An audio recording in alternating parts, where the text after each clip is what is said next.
Hi everyone, and thanks for watching Science at Home. My name is Mike Lewandowski, and I'm a health physicist at 3M Company.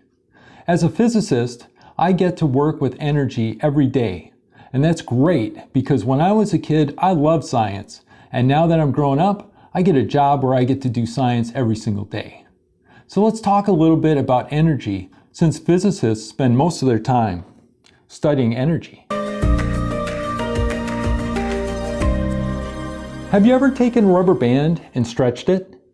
Well, in that case, you were taking mechanical energy in your muscles, converting it to elastic potential energy in the rubber band. There's another type of potential energy that we talk about, and that's called gravitational potential energy. So if I take this ball and raise it above the tabletop, I have given it some gravitational potential energy. And that energy came from the mechanical energy in my arm using my muscles to lift the ball up.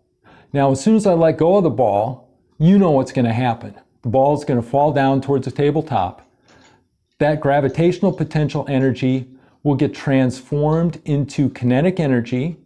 And because this is a rubber ball, the ball will squish when it strikes the tabletop. When it does that, the ball is going to compress a little bit. Some of that kinetic energy will get stored in the ball as elastic potential energy. When the ball returns to its normal shape, it's going to use that elastic potential energy to bounce the ball off the tabletop. It will give the ball some kinetic energy, and the ball will fly up back up into the air. So now let's watch as we transform mechanical energy into kinetic, elastic potential, back to kinetic energy. Are you ready? There we go. Now we can neither create nor destroy energy, but we can transform it from one type to another. And we're going to do that in this experiment as we use elastic potential energy and create it to launch these cotton balls. All right, let's get ready to do our experiment. We'll need to round up some materials. To start with, find yourself a pencil. We'll need 2 rubber bands. It helps if they're about the same size. Then we'll need 2 paper towel tubes. You can use the inside core from toilet paper, or you could get a paper towel tube and cut it in half. Now, if you're going to cut that paper towel tube in half, that can be a little difficult. So you might want to get an adult or a larger person to help you with that. We'll need scissors. We'll need some sort of tape. You can use Scotch Magic tape, or if you've got a sturdier tape like packaging tape, that will work very well. We'll want some sort of ruler. You can use a yardstick or tape measure, or if you don't have that, several sheets of paper will be ideal. Find a couple of cotton balls. Those are going to be our projectiles. And then if you have one of these hole punch tools, that would be ideal. And lastly, we want to talk a little bit about safety. Because with this experiment, we're going to be shooting things across the room using our elastic potential energy. It's great to have something to protect your eyes. So if you have safety glasses, now's the time to get them. Otherwise, sunglasses or any type of glasses. If you wear prescription eyeglasses, that will be fine. All right, so the first thing we're going to do is we're going to start with our tubes. Now we need to take one tube and put it inside the other. And if you've cut a paper towel roll in half, or if you've got the cores from 2 rolls of toilet paper, you'll find that they're the same size and they aren't going to fit. So what we'll need to do is we'll need to take one of them and carefully take your scissors, and we're going to cut along the edge so that we cut a straight line. And it'll be easier to cut halfway and then turn it around. Cut the other way. And now we've got our paper towel tube cut in half. We're going to roll it inside so that it will easily fit into the other tube. And then we're going to secure it with some of our tape. Okay. So lay that down. Curl that over, tape that securely in place.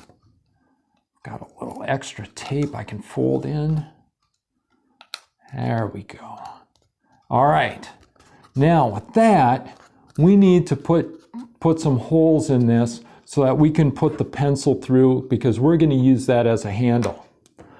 This is where the paper punch comes in handy.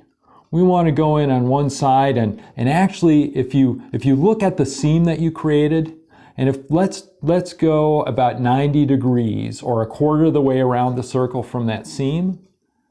Go in about 1/2 inch, punch a hole. Turn the tube around 180 degrees apart or go directly opposite, and we're going to punch another hole. At that point, we can take our pencil and we can just sort of press our pencil through really carefully as we're doing that, and it helps to twist the pencil a little bit, and that will take it all the way through the other side, and we'll end up with one tube with the handle.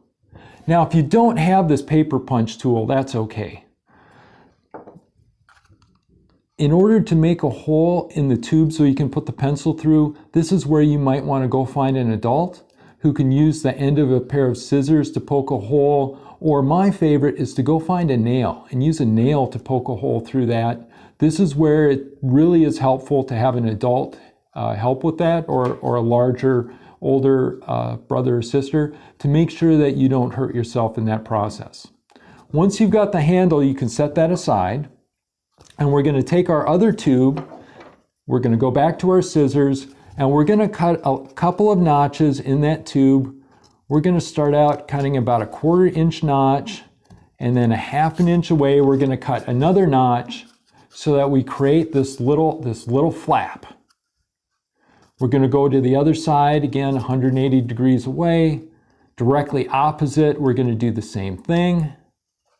We're going to create that little flap. Those flaps are where we're going to put our rubber bands. So place one rubber band so that it hangs through the flap on one side, and the other rubber band will go through the flap on the other side. So you'll end up with the barrel of your launcher looking like this. At this point, you'll take the handle part, you'll slide those two together, and now we're going to carefully pull one rubber band over the end of the pencil, pull the other, oh, that gets to be a little tricky, pull the other rubber band over the other end of that pencil. And now if you see if the flaps are starting to come apart like that, this is an opportunity to grab some of that Scotch tape and wrap that Scotch tape around the end so that it holds the flaps in place. So you can end up with that wrap of tape around it like this. All right, so now you've created your launcher, and if you pull back on the pencil, you'll notice that it will pull back on the launcher.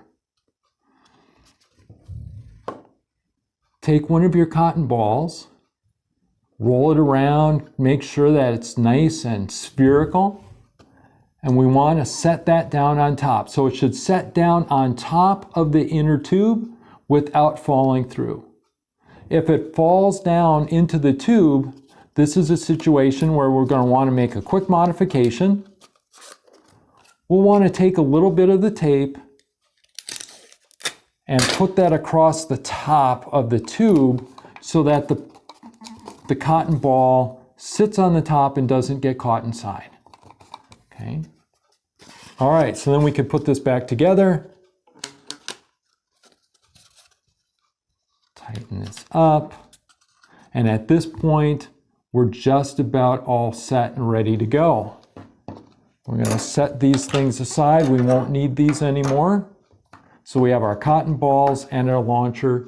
At this point, we're going to get ready to lay out our field, our launching field. And this is where you'll need that ruler, tape measure, yardstick, or some sheets of paper will work out. All right, are we ready to launch our cotton balls? What we're going to do is we're going to place the cotton ball on top of the tube. We're going to pull back on the elastic band. The cotton ball will drop in. We're going to hold it horizontal or close to horizontal, and then we're going to let go. At that point, we're going to see how far the cotton ball travels. And this is where we could use our ruler to measure the distance, or we could make it just a little bit easier by just laying out sheets of paper. In this case, I've got two different colored sheets of paper, so I've alternated them, and I can count, did it land on the first sheet, the second, third, fourth, fifth, or sixth. We started this whole discussion talking about elastic potential energy, gravitational energy, kinetic energy. We talked about all these different types of energy. Well, we're going to take mechanical energy in our muscles. We're going to pull back on this rubber band. We're going to take some of that mechanical energy, put it into elastic potential energy. We're going to let go of the rubber band. That's going to cause this cotton ball to shoot out the end of our launcher, transferring the elastic potential energy into kinetic energy in the cotton ball. Now, one of the things that we're going to explore with this is we're going to see what happens when we change the distance that we stretch this rubber band. So let's start by pulling the rubber band back about halfway, line this up, and see what happens. All right, so the ball landed about here and rolled about 4 sheets of paper away. Now we're going to try the same thing, but we're going to pull the rubber band back further. We'll be adding more elastic potential energy. What do you think will happen? Do you think we'll get more kinetic energy imparted to the cotton ball? What do you think will happen to the cotton ball? Do you think it will go farther or the same distance? That's part of our experiment. In fact, those questions we're asking are actually called a hypothesis. And now we've created our experiment and we're going to test it. So I'll stretch the rubber band back further. The cotton ball went a lot farther that time. All right, so here's some things that you can do in order to extend this experiment. You can actually mark on our inner tube, you can mark distances. Say, for instance, 1 inch away or 1 centimeter away from the pencil, 2 centimeters and 3 centimeters. And then you could create a data table. And in that data table, by varying different positions, 1 centimeter, 2 centimeters, 3 centimeters, or the first line, second line, third line you draw on the tube. And then we will want to record what sheet of paper or what distance the cotton ball traveled. Now, an experiment has to be repeatable, which means we're going to want to do this many different times. So in this case, I created a data table that's going to do 4 different trials or 4 different launches for every distance. And that's the way we'll go and actually take what's fun with launching this cotton ball and change that into an actual scientific experiment. So let's go over what we've learned. We talked a little bit about elastic potential energy, whereas we can take our mechanical energy, store it in a stretched rubber band, let that rubber band release, and we can transform that elastic potential energy into kinetic energy and propel a cotton ball across the room. And we learned that the longer we stretched it, or the more elastic potential energy we added to our launcher, the farther the cotton ball went. So thanks so much for watching. I'm Mike Lewandowski. I hope you come back and check out more of the Science at Home video series from 3M.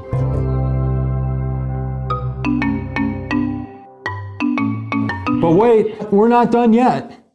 There's always an outtake roll, right? So one of the things that I've learned doing these science experiments is that this is fun, right? But anything that's worth doing, as our friend Steve Spangler says, is worth overdoing. So what you really want to do is you want to go out and get yourself some larger tubes, so some mailing tubes, put your pencil through it, and then if 1 rubber band is good, 2 have to be better, right? And in this case, we'll put together our launcher, 2 rubber bands, each size, put in a ball. Now we're ready to launch. So are you guys ready?